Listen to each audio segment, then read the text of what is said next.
Good morning, Thailand. My name is Alex, and I have some news updates for you from around the land of smiles today, this Thursday, May 22nd. Before we begin, please remember to subscribe to the Thaiger to stay up to date on all things Thailand.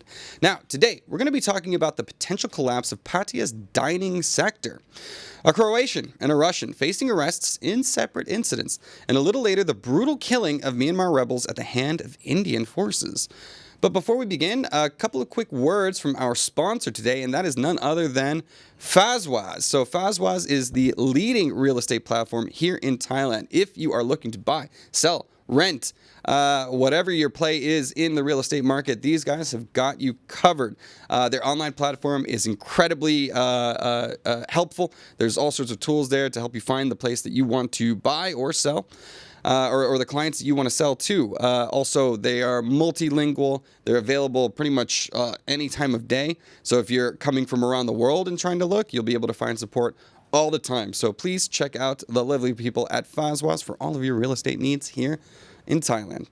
Also, this Saturday, everybody, in Pattaya, if you are in Pattaya or around heading down that way, I've got an amazing stand-up comedy show down there called Pattaya Night Live.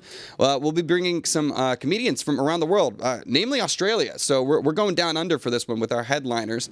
Also, we will have the Netherlands and Canada and myself represented as your host. So this will be at the Siam Design Hotel down in Pattaya. You can get your tickets now on megatix.com. Just search Pattaya Night Live. You'll be able to find them. We're about, I think, 2/3 of the way sold out now, so we still got some tickets available. Make sure to book them because we do expect a full house. So everybody, hopefully I'll see you on Saturday. All right, now let's dive into our first story, which is always a hot topic here in Thailand. Apparently Bangkok has been ranked among the world's top tourist scam hotspots. Surprise, surprise. Bangkok has been named one of the world's top hotspots for tourist scams, particularly involving taxis, car rentals, and fake tour bookings. A MasterCard Economics Institute report shows fraud spikes by up to 28% during peak travel seasons, with 48% of Bangkok's cases tied to dodgy transport deals. Other Thai destinations like Phuket also see scams in hotel bookings. The report contrasts with safer cities like Dublin and Seoul, while warning of rising global travel fraud, especially during holiday bookings. Tourists are urged to book through secure platforms and avoid deals that seem too good to be true. This has been obviously a recurring issue throughout the history of travel in Thailand. Just recently, too, there's been reports of the taxi drivers wanting to push Grab out of the airport so that they can retain their monopoly on transport from the airport. Which, of course, consumers don't really want, right? Consumers like to be able to have the choice, and having that other option sort of keeps the taxi drivers more honest as well. I mean, on Grab, it's you have your predestination, you have your predetermined fare. You don't need to worry about it at all. And then there's always a record of your ride as well.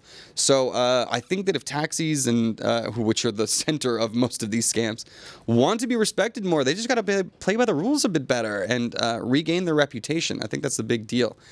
I don't know. I'd love to hear your stories about scams in the comments. Please let me know what to avoid while you're traveling here. All right. We'll get on to our next story, which, it's not a scam, but I got a couple of Phangangs behaving badly for you guys. Obviously, this is the Thaiger. Wouldn't be a Thaiger News episode without some of that. A Croatian man was caught running an illegal tour business in Chiang Mai. No, not the Croatian sensation. A Croatian man named Mr. Andre has been arrested in Chiang Mai for running an illegal tour business and working without a permit. Authorities say he operated tour sales office in the tourist-heavy Chiang Klan area without proper licensing. The arrest follows weeks of surveillance and is part of a wider government crackdown on unlicensed foreign tour operators to protect local jobs. Mr. Andre faces charges that could lead to fines up to 500,000 baht. He has been handed over to the police for further legal action. Illegally working here, one thing. Not only that, in one of the protected industries, right? Tour guides are one of those protected industries. Massage therapists, right? There are things that are Thai-only jobs, and that's something that needs to be respected, but is becoming a bigger issue as more and more of these parallel economies spring up. Particularly, it's strange to me to hear a Croatian guy. I don't know what the market is for him, but we hear tons about Chinese doing this, Russians doing this. Apparently, no nationality is safe. Yeah, don't do it. Respect the rules here, and especially if you're operating in one of those protected industries, the police are going to crack down on you. 500,000 baht. I'm curious to know how much money he actually made off of this operation, if he'll be able to afford that kind of a fine. But anyways, follow the rules, people. On the last story, just quickly, Mandalik says, visited Thailand 21 times so far, but never scammed. Scamming is also a Thai-only job. Fair enough. You'd be surprised, actually. I think there's more than that scamming in Thailand, but yeah, it is an issue. All right, next, Phangan behaving badly. Spin the wheel. You guessed it, Russia. An overstaying Russian has been arrested after hiding in a Phangan temple. A 30-year-old Russian man named Maxim Abroskin was arrested on Phangan after overstaying his Thai tourist visa by 194 days. Not a lot compared to some of the stories we've heard here, but still, not okay. Having lived in Wat Sri Tanu Temple for over 8 months, Abroskin survived on donations and raised concerns among locals, prompting a report to authorities. Immigration officials confirmed his illegal stay during a raid led by Surat Thani's governor. Now in custody, Abroskin faces deportation and legal action. The case highlights Thailand's firm stance on visa compliance, especially in the tourist hubs like Phangan, and emphasizes the role of community cooperation in immigration enforcement. I have a little bit of sympathy here, obviously, particularly with the Russians who are trying to avoid this guy's like able-bodied, of drafting age, still in that window. People who are trying to escape, probably getting caught up in the conflict, which might have been his motivation. Obviously, it's still unclear, and he was not living a life of luxury, right? He was living in a temple, getting by on whatever he could scrape together. So I don't know. My heart goes out for trying to get out of that situation. At the same time, there are avenues that he could have taken, like he could have tried to find a job, find someone to sponsor him to stay here, but not an option for everybody. So I don't know. Rules are rules, of course. But for me, I can't help but have a little bit of sympathy, particularly as somebody who doesn't really want to live in my own country.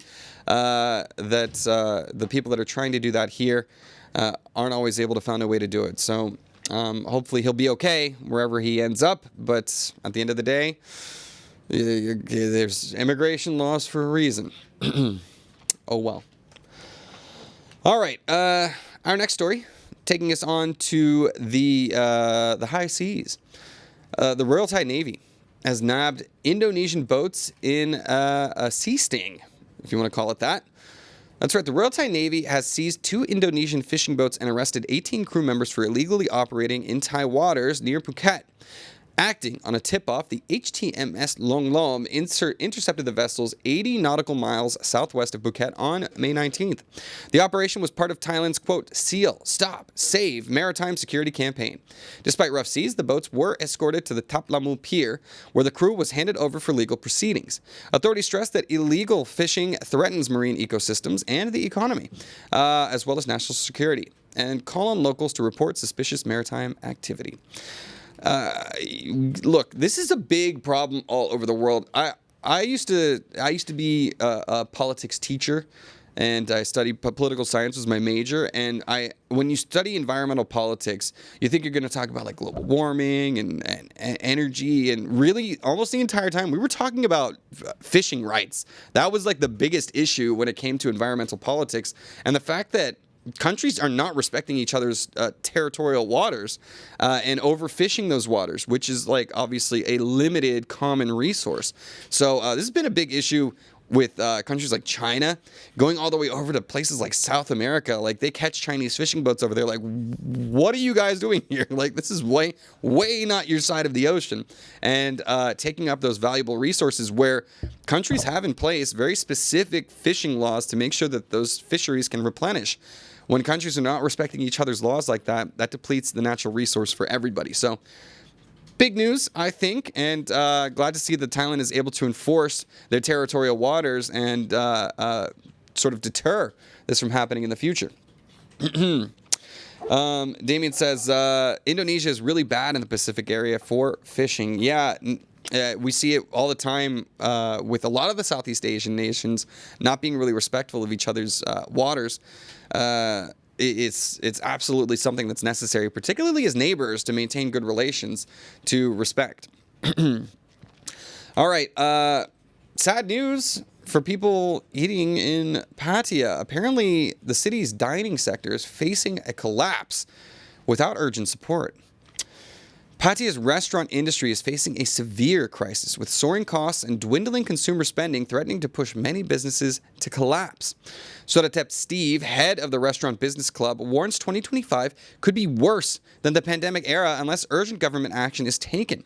He's calling for energy price controls, dining tax deductions, social security relief, and tourism incentives. Rising gas, ingredient costs, and labor shortages have led to revenue drops of over 50% for many eateries.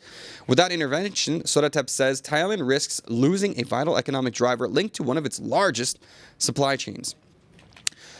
Inflation is catching up to us everywhere, right? Like the cost of the ingredients is being pushed on to the customers, and that's de-incentivizing people, a lot of people from coming here. As the costs are rising, you're going to get fewer travelers. Fewer travelers means fewer dollars, means more pain for the businesses here that are trying to operate, create jobs, and, contribute to the economy.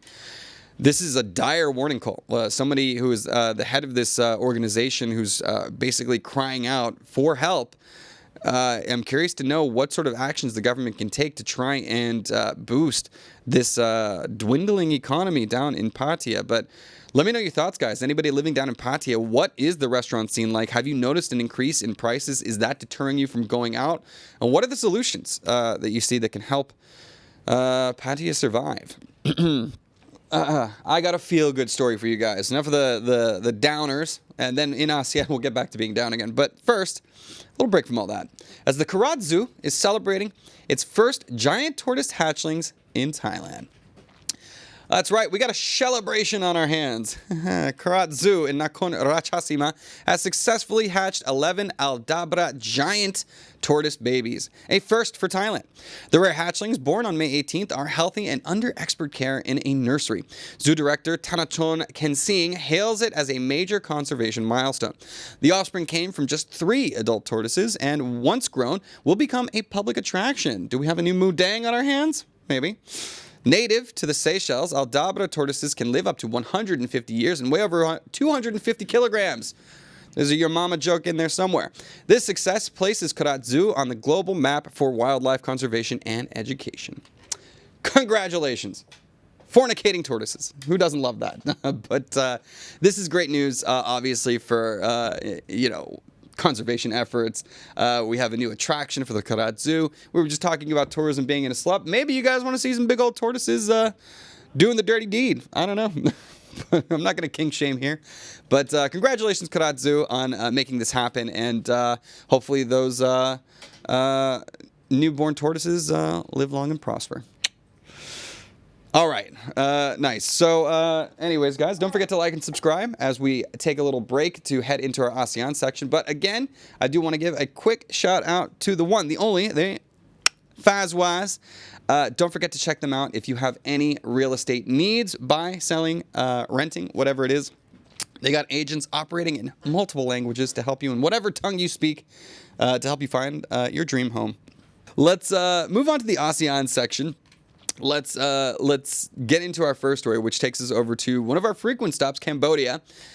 Curious to know our Cambodian viewers' thoughts on this. The Prime Minister over there is asserting that citizens enjoy all freedoms fully. Let's see about that. Cambodian Prime Minister Hun Manet has declared that citizens in Cambodia enjoy full democratic freedoms, including the right to travel, work, practice religion, access healthcare, and receive education. Speaking at a cement factory inauguration on May 20th, he emphasized that these rights reflect real democratic values beyond free speech alone. He credited 40 years of government leadership for ensuring these freedoms and highlighted improved infrastructure and nationwide safety, including the removal of landmine threats. It's a big deal around here, as signs of progress under the current administration. So, I am curious to know, I have not spent a lot of time in Cambodia. I do read a lot of news over there. How much of this is felt by our Cambodian viewers? Do you actually feel that you have seen an increase in your democratic values and freedoms in Cambodia? Or is this a bit of a propaganda piece coming out from the leadership over there in Hun Manet? I like to think that things have improved dramatically since, we had the Khmer Rouge 50 years ago, the Killing Fields incident. But, progress can always be made, right? Always striving for a more perfect union. The American in me always has that concept near and dear to my heart. But, Cambodia, let me know your thoughts in the comments. What is life like over there? Do you feel like you are enjoying these freedoms? Do let me know. Let's move on. Our next story is a bit of a shocker. The civil war is still raging on in Myanmar, but apparently some of the troubles are spilling over into other borders. Myanmar rebels have been tortured and killed by Indian forces, at least according to resistance groups. 10 Burmese resistant fighters were allegedly killed by India's Assam Rifles, which is a paramilitary group near the India-Myanmar border in Manipur, triggering outrage among Myanmar's pro-democracy groups.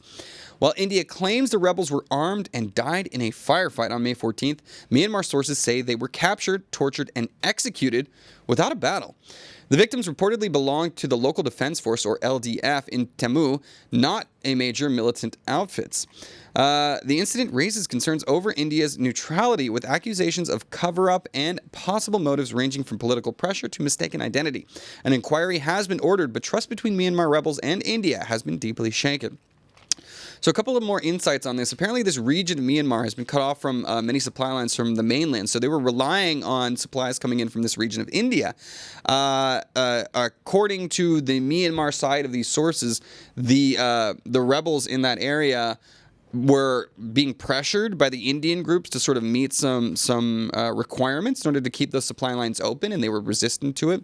And that led to them being duped into some meeting and then tricked and tortured and executed. There were images of the bodies recovered. Now, of course, the Indian side is saying that this was a firefight that broke out. It's a he said, she said at this point, but it is very disheartening to see that this violence is spilling over and other countries are becoming involved with this. Boy, I have so many Burmese friends from Myanmar that were fortunate enough to get out of this situation, but my God, it's still a horrific civil conflict that's going on over there that's fallen out of international attention because of bigger conflicts like Russia and Ukraine and Israel, Palestine. This has been going on longer than all of those, and we still have no resolution in sight. So I don't know what to say, but I'll keep reporting on it and try to keep people updated because somebody has to. All right. Our next story is off to Vietnam. So Vietnam has jailed 23 people in a rare earth mining scandal. Of course, rare earth metals are becoming a hot topic around the world, and Vietnam has just sentenced 23 people, including a former deputy minister, over the illegal mining and export of rare earths in a high-profile corruption case. The group, tied to the Tai Dong company, exploited Yen Bai's rare earth mine from 2019 to 2023, profiting nearly 30 million USD, mostly through sales to China. Sentences ranged up to 16 years. The crackdown followed a dramatic USGS revision that downgraded Vietnam's rare earth reserves from 2nd to 6th globally, impacting hopes of rivaling China in the vital high-tech sector. The case also raises concerns over environmental damage and regulatory failures. Look, corruption's a big issue in Vietnam, particularly, obviously government officials, but when it comes to rare earth metals, there is a race, right? Like they call them rare for a reason. China has a lot of reserves of that, and they are trying to buy up more and more of it because so many of our electronics and high-tech developments are reliant on them. So, obviously seeing this being cracked down on and a lot of individuals being arrested for their participation in this is good news for Vietnam, but they were getting away with it for years. And, they say 30 million USD. I'd be surprised if that number wasn't a lot more in reality. But, kudos, I guess, for some crackdowns, but it also shed some light on the nature of corruption in Vietnam, which is pretty ubiquitous by all accounts. Like, look, we got some here in Thailand, no doubt about it, but in Vietnam, I hear it's like from the top, the tippy top, all the way down to the street sweepers, man. So, been a big issue for my friends who live over there. A lot of friends love living in Vietnam. I've been many times. I really love it. But, yeah, it's pretty disheartening when you got to deal with corruption like this on pretty much every level of society. All right, our final story of the day is, we're talking e-cigarettes. We're talking vapes, people. We're over to Malaysia, where the region Negeri Sembilan is now weighing a vape ban amid health concerns. How bad are vapes for you, everybody? Negeri Sembilan may soon ban the sale of vape and e-cigarette products, joining other Malaysian states like Terengganu and Perlis. Chief Minister Aminuddin Harun cited health risks, especially for youth, and backed the Ministry of Health's proposal for an outright ban. He also called for stricter action against dangerous products like magic mushroom vapes, first time hearing about those, and urged local councils not to issue vape sales licenses. Authorities are encouraged to tackle student vaping and limit vape advertising. The move reflects a growing concern over vaping's public health impact across Malaysia. Look, double-edged sword vaping, right? Like, I always think it's very interesting that these bans come out about vaping because, you know, there's unknown health risk. We don't know really what it does. Yet all of those places obviously still sell tobacco products and still sell things that we know cause cancer, right? That we know are very bad for you. And for many people, vaping, e-cigarettes are a way to get away from those habits too. At the same time, you can sort of see, right, with the flavors, right, and the branding, the way that they package these e-cigarettes, you know, they don't have those, you know, this guy with lung cancer lying on a hospital bed. They just look nice and colorful. So, and not to mention the flavors, it's easier to get the kids hooked on it at a younger age.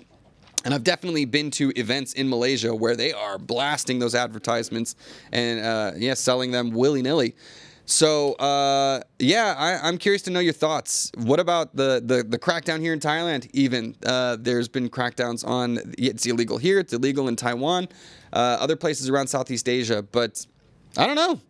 For me, I can see the benefits. I can also see the dangers. Tell me what you think in the comments below. All right, guys, that'll do it for the news. Let me wrap up, and then I'll get into the comments, everybody. Thank you for joining us for today's edition of Good Morning Thailand. We will be back again with you tomorrow, but until then, you can always go to thetiger.com for more news updates throughout the day. Also, you can join in on the conversation over at ASEANnow.com, which is Thailand's largest expat network and fastest growing around the region network. Forum. That's what I was looking for.